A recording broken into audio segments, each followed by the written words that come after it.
Track 4.1, Unit 4, Listening 1.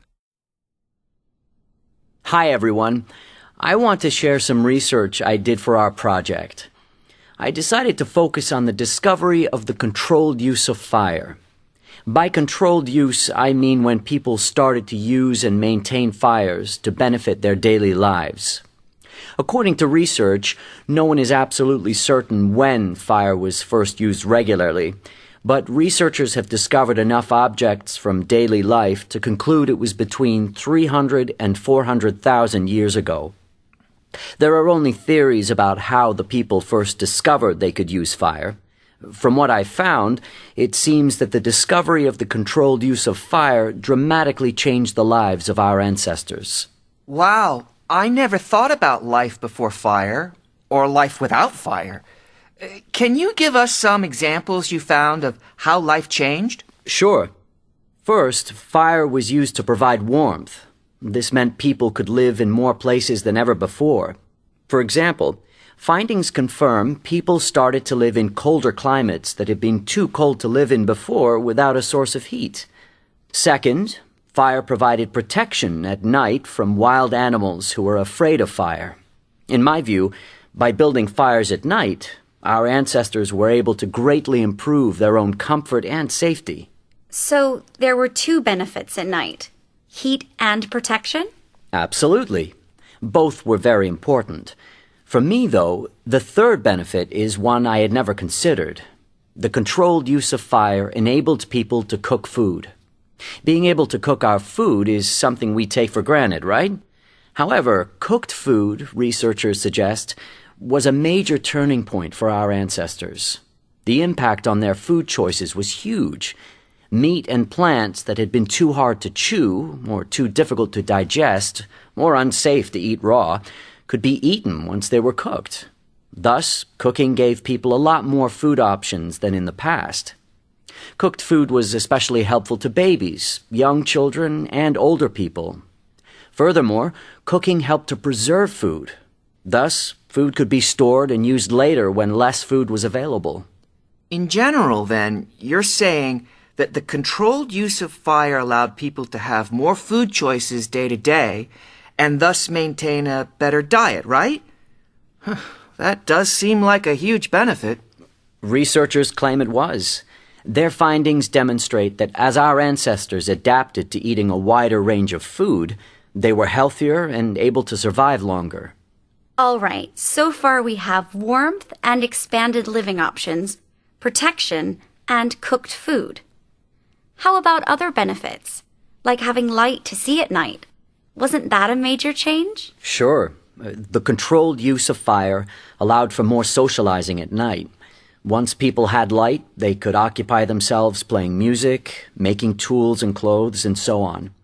They didn't have to go to sleep when it got dark. This was a huge change in our social history. I read that some researchers consider using fire a step forward in our use of technology. For me, technology usually means electronics, computers, mobile phones, and so on.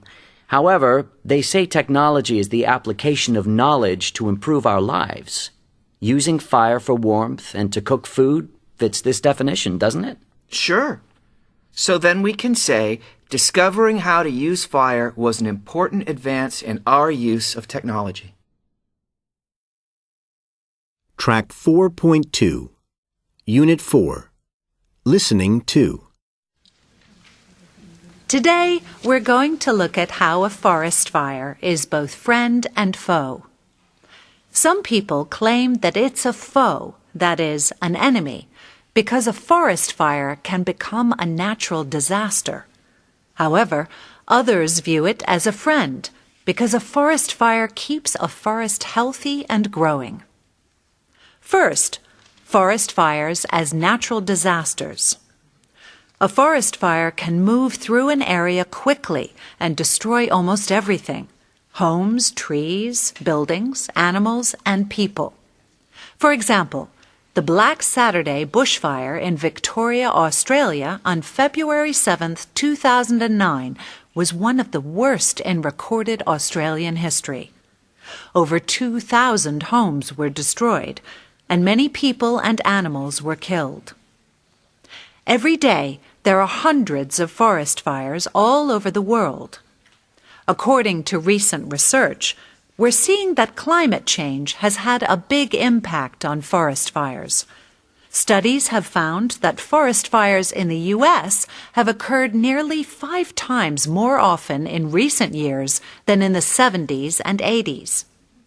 These findings confirm that higher summer temperatures are causing areas to be hotter and drier for longer, thus increasing the risk of forest fires. While many forest fires are started by lightning during a rainstorm, others are accidentally started. For example, first someone drops a burning cigarette or builds a small fire, and then, suddenly, the fire gets out of control. After a forest fire breaks out and starts to spread, the next response by most people is to try to get the fire under control and put it out as quickly as possible. They know a forest fire can have a terrible impact. They want to preserve trees, people's homes, and avoid destruction if possible. However, controlling the fire isn't always the best idea. Scientists have demonstrated that forest fires play an important role in keeping forests healthy and the ecosystem of a forest in balance. So, turning now to the more surprising idea of fire as a friend, what are the benefits of forest fires? Well, there are several. After forest fires clear away dead trees and plants on the floor of the forest, this provides open space for new plants to grow. The new small plants are low to the ground. As these plants grow and become visible, they provide an easy source of food for small animals. These new plants also provide more nutrition for animals than older plants. In short, a forest fire is a bit like cleaning a house. The fire clears out the dead wood and plants in the forest. Afterward, it's a healthier place for trees, plants, and animals to live. The fire also makes it safer for the people living nearby, because by removing dead trees and plants, it lowers the risk of hotter, bigger fires in the future. Researchers have found that trees, plants, and insects that live in areas that frequently have forest fires adapt to these conditions in order to survive. For example, the cork oak tree doesn't burn easily. After a forest fire, the outer part of the tree may be totally burned and look dead, but the inner part of the cork oak tree is still alive, and the tree continues to live. They've also found that forest fires benefit certain trees and plants, animals, and insects in specific ways. Some trees need fires to spread their seeds. For example, a tree-like bush in Australia called the Banksia bush. First, the Banksia bush burns. Next, its cones open, and then the cones release seeds. Eventually, new trees start to grow. The point is, the cones must get burned a little before they will open and drop new seeds. Thus, fire helps to maintain the forest. One insect that benefits from fires and has adapted well is the blue beetle. The blue beetle has heat sensors that enable it to detect a forest fire up to 50 kilometers away. You might think the beetle would use its heat sensors to avoid the fire, but it does just the opposite. Here's what happens. The blue beetle senses a fire. Next, it starts flying into the burning area. Then the beetle lands and lays its eggs in the trees that have been burned. The beetle knows this wood is an excellent food source for its eggs. Consider this. If the beetle laid its eggs before the fire moved through, the fire would destroy the beetle's eggs. In sum, there are positive outcomes of forest fires. Yet they can cause terrible damage. The question is, does the destruction justify the advantages? This is difficult to answer. After a fire, a sequence of events takes place which restores the forest's ecosystem. First, fast-growing plants and grasses start to grow. Then slower-growing plants emerge. And then, lastly, new trees grow. The first steps happen quickly, but it can take many years for a forest to return to health. Track 4.3, Unit 4, Critical Thinking. Every day, there are hundreds of forest fires all over the world. According to recent research, we're seeing that climate change has had a big impact on forest fires. Studies have found that forest fires in the U.S. have occurred nearly 5 times more often in recent years than in the 70s and 80s. These findings confirm that higher summer temperatures are causing areas to be hotter and drier for longer, thus increasing the risk of forest fires. While many forest fires are started by lightning during a rainstorm, others are accidentally started. For example, first someone drops a burning cigarette or builds a small fire, and then, suddenly, the fire gets out of control. Track 4.4, Unit 4, Grammar.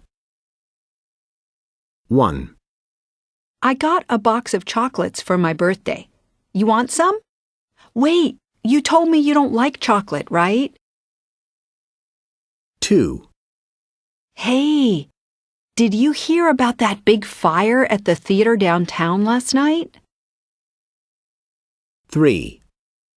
I thought that movie was fabulous. What did you think of it? Did you like it? 4. That is a beautiful photograph of your wedding. Everyone looks great.